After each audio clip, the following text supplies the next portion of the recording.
Hello students, welcome back to my channel. If you are serious about clearing CTET paper 2 examination, then you are in the right place.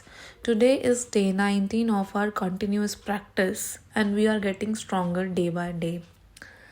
तो आज हम start कर रहे हैं अपने another 15 questions. अब English का कॉन्सेप्ट ख़त्म हो गया है. इंग्लिश के जो पार्ट आता है वो फिनिश हो गया. आज से स्टार्ट होने वाला है हिंदी का पार्ट, जिसमें हिंदी में क्या होता है, आपको 2 अनसीन पैसेज आते हैं और कुछ क्वेश्चंस उनके ऊपर बेस्ड होते हैं और कुछ ग्रामेटिकल क्वेश्चंस होते हैं. तो स्टार्ट करते हैं आज का सेशन. अगर आप न्यू हैं, पहली बार आए हैं इस चैनल पर, तो सब्सक्राइब करें, लाइक करें वीडियो को पसंद आने पर. और अगर आप पुराने हैं तो अपने दोस्तों के साथ शेयर करें, उन्हें भी सीटेट पेपर 2 की ईजीएस्ट वे में तैयारी करवाएं, उनको भी सेंड करें वीडियोस. So let's start. इसमें आप देखो निर्देश दिया हुआ है कि प्रश्न 121 से लेके 128 तक गद्यांश को पढ़कर पूछे गए प्रश्नों के सबसे उपयुक्त वाले विकल्प को चुनिए. तो अनसीन पैसेज को आप स्टॉप करके पढ़ लो एक बार. ये पहली स्लाइड में है और आधा दूसरी स्लाइड में है. अभी आप पहली स्लाइड को स्टॉप कर लो, फिर मैं थोड़ी देर बाद आपको दूसरी स्लाइड शो करूँगी. आई होप आपने पहली वाली स्लाइड में पढ़ लिया होगा. नेक्स्ट स्लाइड का मैंने ये मेंशन कर दिया, इसमें बस 3 लाइन है. तो स्टार्ट करते हैं क्वेश्चन नंबर 121 से. उपयोगिता शब्द में उपसर्ग और प्रत्यय क्या है? उपयोगिता शब्द में मूल शब्द तो योग है, ठीक है. उप जो है इसका उपसर्ग है और इता जो है वो इसका प्रत्यय है. कुछ लोग त भी सोच रहे होंगे, लेकिन नहीं, इसमें उप प्लस योग प्लस इता है. तो उसको हम तोड़ेंगे तो आगे निकल के आया उप और प्रत्यय निकल के आएगा ता. थर्ड ऑप्शन है उप प्लस उप कॉमा इता. अगला क्वेश्चन 122. आज शिक्षा गरीबों की पहुंच से बाहर होती जा रही है, इसका कारण है. तो 4 कारण दिए हैं. तो एक बार आप पीछे जाओ और पैसेज को पढ़ो. उसमें शुरू की लाइन में ही लिखा है कि बाजारीकरण के कारण शिक्षा महंगी हो गई है. तो इसका फर्स्ट ऑप्शन ही सही आंसर है. अगला क्वेश्चन है 123. ऑनलाइन शिक्षा व्यवस्था का तात्पर्य है. ऑनलाइन शिक्षा जो आजकल होने लगी है आफ्टर कोविड, उसका क्या मीनिंग है? तो इसका सीधा सा मीनिंग है, थर्ड में देखो क्या लिखा है, घर बैठे इंटरनेट के माध्यम से शिक्षा. वरना उससे पहले तो फिजिकल क्लासेस होती थी, तो बाहर जाके ही हमें शिक्षा ग्रहण करनी पड़ती थी. लेकिन अब ऑनलाइन शिक्षा में क्या होता है, आप घर बैठे कहीं भी बैठे हो, किसी भी समय, नहीं समय तो चलो एक फिक्स होता है कि इस टाइम होना है, तो घर बैठे हैं इंटरनेट के माध्यम से आप क्लासेस ले रहे हैं. तो answer number 3 is correct. Next question है 124. भारत के लिए शुभ संकेत है. पहला निशुल्क शिक्षा व्यवस्था, दूसरा ऑनलाइन शिक्षा, तीसरा शिक्षा का बाजारीकरण और चौथा हिंदी सीखने सिखाने की मांग. तो जैसे कि इसमें पैराग्राफ में लिखा है, ऑनलाइन शिक्षा से बाहर के लोगों को इंटरेस्ट आ गया है हिंदी सीखने में, तो और फिजिबल भी हो गया है हिंदी सीखना, क्योंकि इंडिया से आप कोचिंग ले सकते हो, इंडिया के टीचर से, और हिंदी सीख सकते हो. तो हिंदी सीखने सिखाने की मांग बढ़ गई है. ऑप्शन नंबर 4 इसका करेक्ट आंसर है. अगला क्वेश्चन है 125. भारत में ऑनलाइन शिक्षा के निरंतर रुचि बढ़ने का उपयुक्त कारण नहीं है. तो इसमें कौन सा कारण नहीं है लिस्टेड, वो बताना है. विश्व के अनेक देशों की भारत में रुचि बढ़ रही है. अधिकतर छात्रों को विश्वविद्यालय में प्रवेश नहीं मिलता. अधिकतर शिक्षण संस्थान ऑनलाइन व्यवस्था अपना रहे हैं. महंगी होने के कारण पढ़ाई में खर्च बढ़ता जा रहा है. तो ऑनलाइन शिक्षा जो है उसका कारण तो ये 3 है, जो सेकंड, थर्ड और फोर्थ दिया हुआ है, कि जो विश्वविद्यालय में प्रवेश नहीं मिल रहा था, अब ऑनलाइन की वजह से मिल रहा है. पढ़ाई में खर्च ज़्यादा होता था, ऑनलाइन की वजह से कम हो रहा है. और शिक्षण संस्थान ऑनलाइन हो रहे हैं, तो घर बैठे बैठे शिक्षा मिल रही है, बाहर जाने की ज़रूरत नहीं है. तो विश्व के अनेक देशों की भारत में रुचि बढ़ रही है, तो ये वाला कारण नहीं मेंशन जैसे पैसेज में लिखा है. तो ये इसका आंसर है कि ये वाला कारण नहीं है. तो आंसर नंबर इज फर्स्ट. अगला क्वेश्चन है 126. भारत ऑनलाइन शिक्षा देने वाली कंपनियों के लिए बहुत बड़ा बाजार बन गया है, क्योंकि किस बेस पे भारत जो है वो ऑनलाइन शिक्षा देने वाली कंपनियों के लिए सबसे बड़ा मार्केट बन गया है. तो पैसेज में ऐसा गिवन है कि सिर्फ 12% जो बच्चे होते हैं वो ही विश्वविद्यालय में एडमिशन ले पाते हैं. तो इस वजह से ऑनलाइन का जो है बहुत ट्रेंड चल चुका है। तो जैसे कि लोगों को कोई कष्ट उठाए बिना डिग्री मिल जाती है, ऐसा ये ऑप्शन नहीं मेंशन। अधिकांश युवक किन्हीं कारणों से विश्वविद्यालय शिक्षा से वंचित रह रहे हैं। यस, ये ही चीज़ हम बोल सकते हैं, ये इसका आंसर सही है। बाकी भी पढ़ लेते हैं। आज एक दूसरे को समझने के लिए जिज्ञासा बढ़ी है, ऐसा भी मेंशन नहीं है। ऑनलाइन शिक्षा पाने का फैशन युवक युवतियों को आकर्षित करता है, ऐसा भी मेंशन नहीं है। तो इसका सेकंड रीज़न है जो पैसेज के बेस पे बन रहा है, दैट इज़ अधिकांश युवक किन्हीं कारणों से विश्वविद्यालय शिक्षा से वंचित रह जाते हैं, इसलिए वे ऑनलाइन की ओर बढ़ते जा रहे हैं और ऑनलाइन मार्केट ज़्यादा बढ़ रहा है।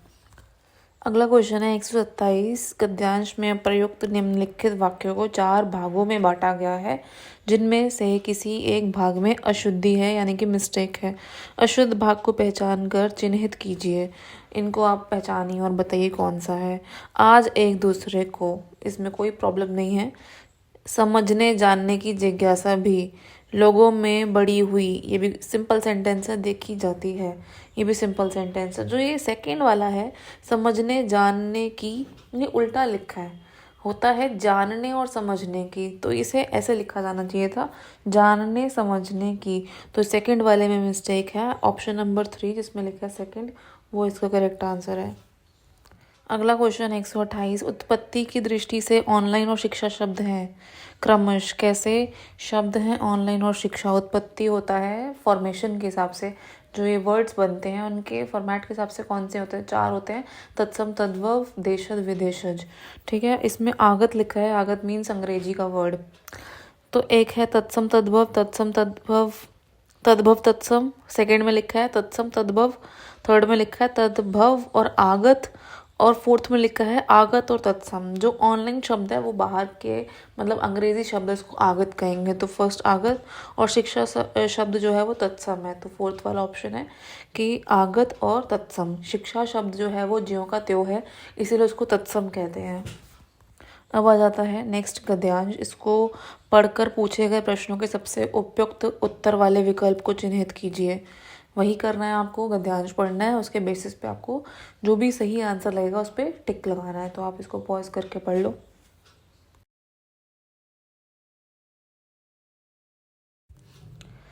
तो अब करते हैं इस पे question solve. Question number 129।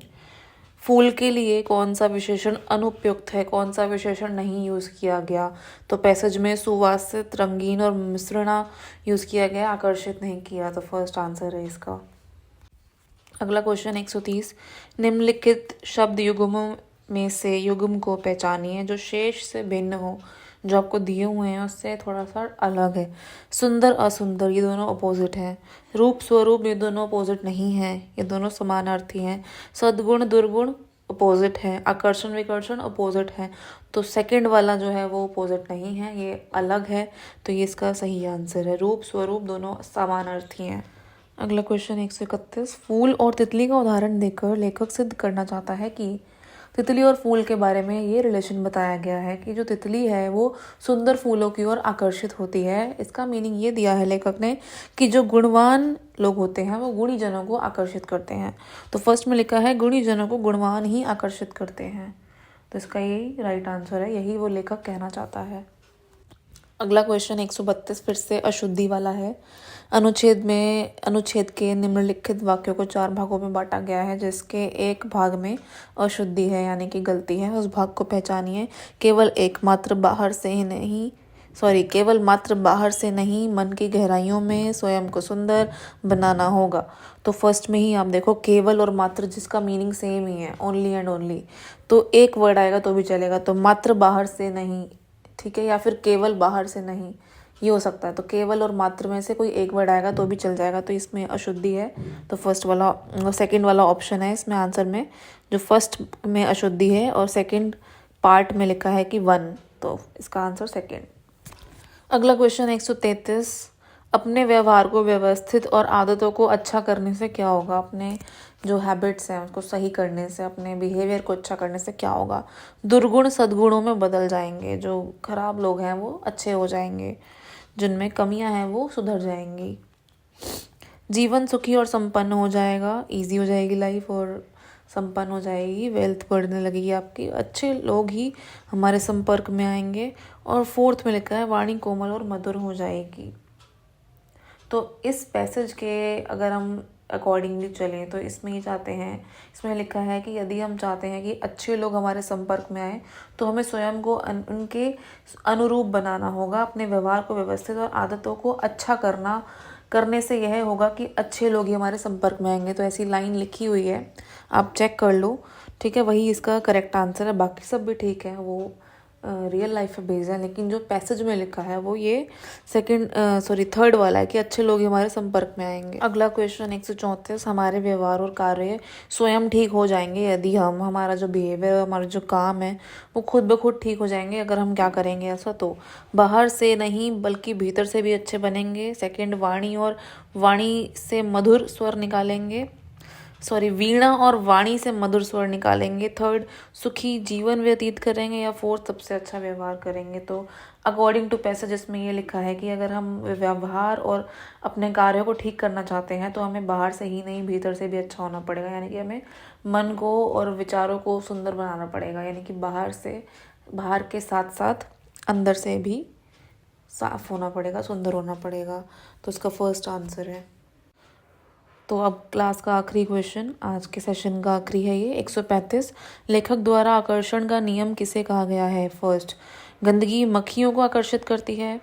Second, चुंबक लोहे को आकर्षित करती है। थर्ड, फूल गुणवानों को आकर्षित करते हैं। फोर्थ, अच्छा बुरा स्वभाव ऐसे ही लोगों को आकर्षित करता है। तो जो बात हो रही है वो अच्छे बुरे व्यवहार पर हो रही है। तो फोर्थ आंसर में लिखा है अगर आप अच्छा व्यवहार करोगे तो अच्छे लोग आकर्षित होंगे, बुरा व्यवहार करोगे तो अच्छे लोग आकर्षित नहीं होंगे, बुरे लोग भी नहीं होते हैं, ठीक है। तो इसका फोर्थ आंसर है अच्छा बुरा स्वभाव ऐसे ही लोगों को आकर्षित करता है, जैसे आपका स्वभाव है वैसे ही लोग आकर्षित होंगे। तो आज की क्लास होती है यहीं पर ओवर। सीटेट डे 19 फिनिश होता है। मिलते हैं नेक्स्ट क्लास में अगली 15 वीडियोस के साथ। कोई डाउट है तो कमेंट में आप बता सकते हैं। कोई नई सीरीज़ चालू करवाना चाहते हैं, कुछ और नया पढ़ना चाहते हैं तो आप मुझे कमेंट में लिख के बता सकते हैं। मिलते हैं अगली क्लास में, तब तक के लिए see you soon. Thank you for watching.